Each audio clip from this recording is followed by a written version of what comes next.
نحمده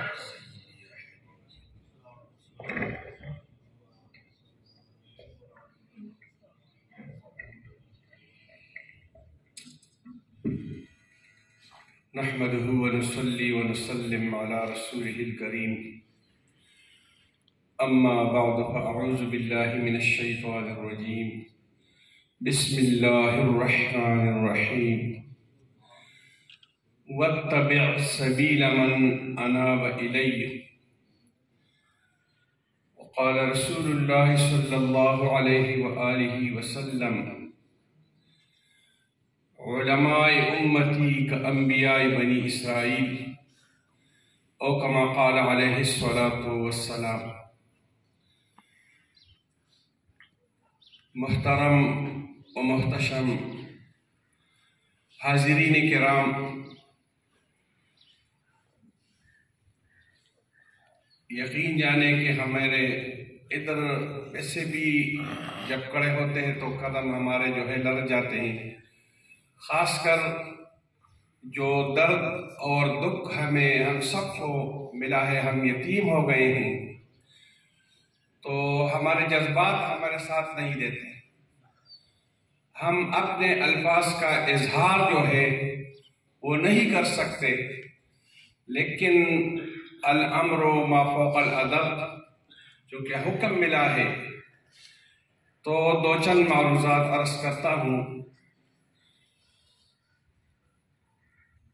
جس طرح ہمارے محترم علماء کرام نے فرمایا کہ یہ آستانہ جو کہ ہم سب کا مرجع ہے اور ہم سب کا جو ہے ادھر ہمیں دلی سکون اور راحت ادھر ملتی ہے، ہمیں ادھر سے روحانیت ملتی ہے، ہمیں ادھر سے عقیدت ملتی ہے، اور ہمیں ادھر سے محبت ملا ہے اور ملتی ہے اور ملتی رہے گی انشاءاللہ العزیز۔ تو ہمارے مفتی صاحب نور اللہ مرقدہ جو ہم سب کو داغ فراقت کو دے گئے ہیں، تو اللہ پاک ان کو غریق رحمت کرے۔ جس طرح ہم سب یتیم ہو گئے ہیں، آ کر ان کے ساتھ بیٹھ کر مجلس کر کے ہمیں سکون ملتی، ہمیں کوئی مسائل پوچھتے ہیں ان سے، اور ایک برادرانہ ماحول میں وہ ہمارے ساتھ جو ہے وہ ہماری تشفی فرماتے تھے، ہمیں وہ مسائل حل کرتے تھے اور خوش ہوتے تھے، پوچھ کر وہ خوش ہوتے تھے اور ہماری تشفی جو ہے وہ فرماتے تھے۔ خاص کر ہمارا علاقے کے جتنے محبین ہیں، مردان اور پشاور کے علاقوں کے جو پٹھان ہوتے ہیں، ان سے بہت زیادہ بہت ہی محبت کرتے تھے، شفقت فرماتے تھے۔ تو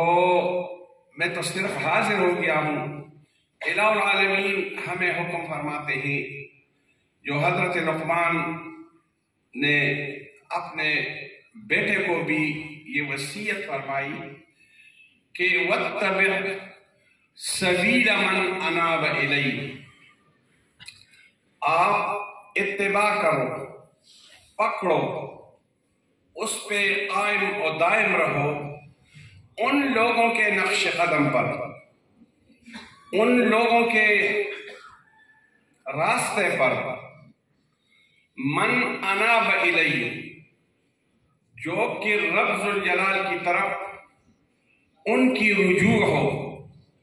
رب ذوالجلال کی طرف ان کی توجہ ہو، اور لوگوں کو رب ذوالجلال کے ساتھ ملاتے، اور لوگوں کو رب ذوالجلال کے ساتھ ملانے والے وہ یہی اولیاء اللہ ہیں، یہی آستانے ہیں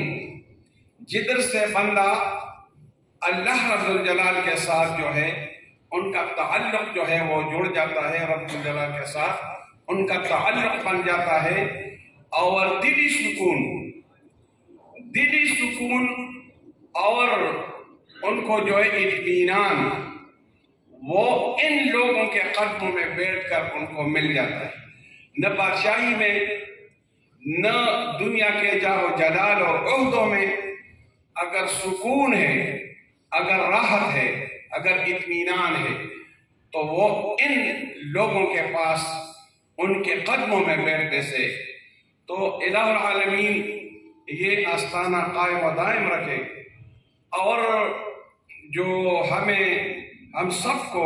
متعلقین کو جو صدمہ پہنچا ہے، الہ العالمین ہم سب کو، اور بالخصوص جو مفتی صاحب کے جو خاندان والے ہیں، برادران محترم، سب کو رب الجلال جو ہے وہ صبر کی جو ہے توفیق عطا فرمائے، اور الہ العالمین اس آستانے کو دن دگنی رات چگنی ترقی عطا فرمائے۔ وآخر دعوانا الحمد للہ رب العالمین۔